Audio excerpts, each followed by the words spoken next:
God is good. God is loving. God is awesome. God is holy. God is kind.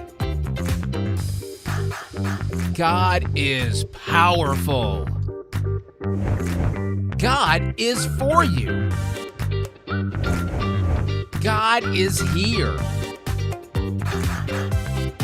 God is worthy of our worship. Let's worship Him now.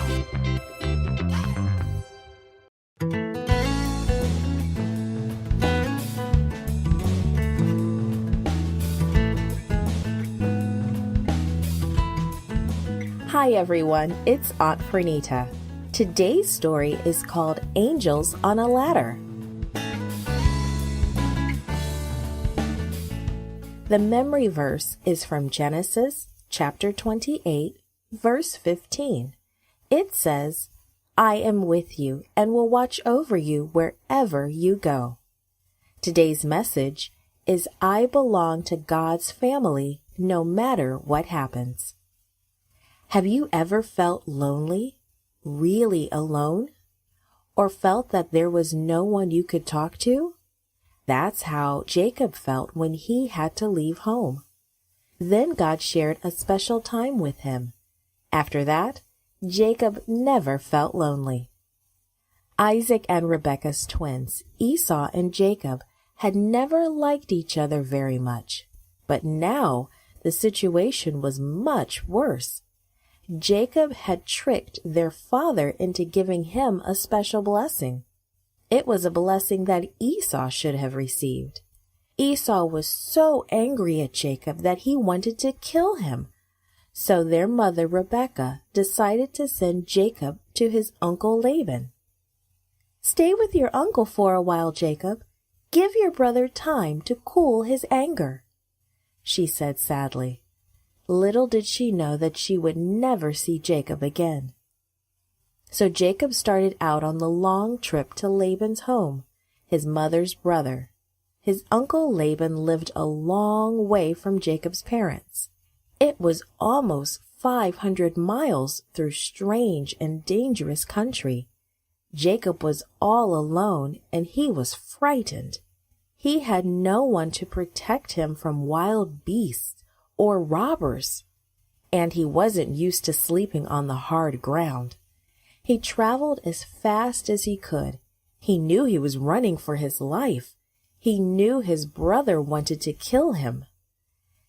In a day or two, Jacob arrived at a special place. His grandfather Abraham had once built an altar there to worship God.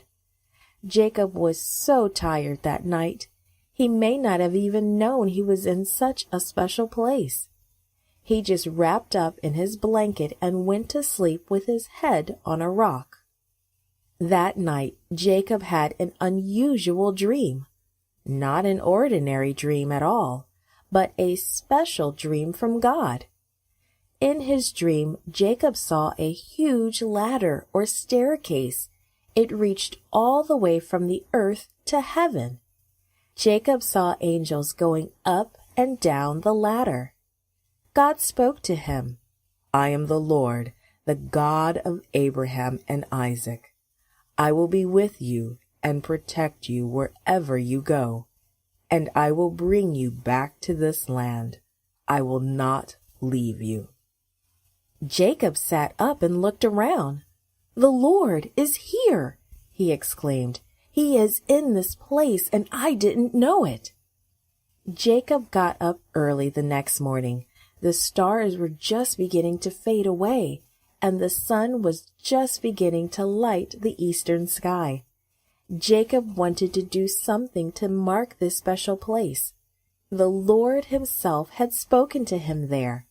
So he used the stone he had used for a pillow and set it upright in the ground. He poured oil all over it and dedicated it to God. And then he named this special place Bethel, the house of God. So Jacob continued on his journey. He was no longer afraid of his brother. He was not afraid of wild beasts or robbers. He knew for sure that the Lord was with him. The Lord was protecting him. God had told him so.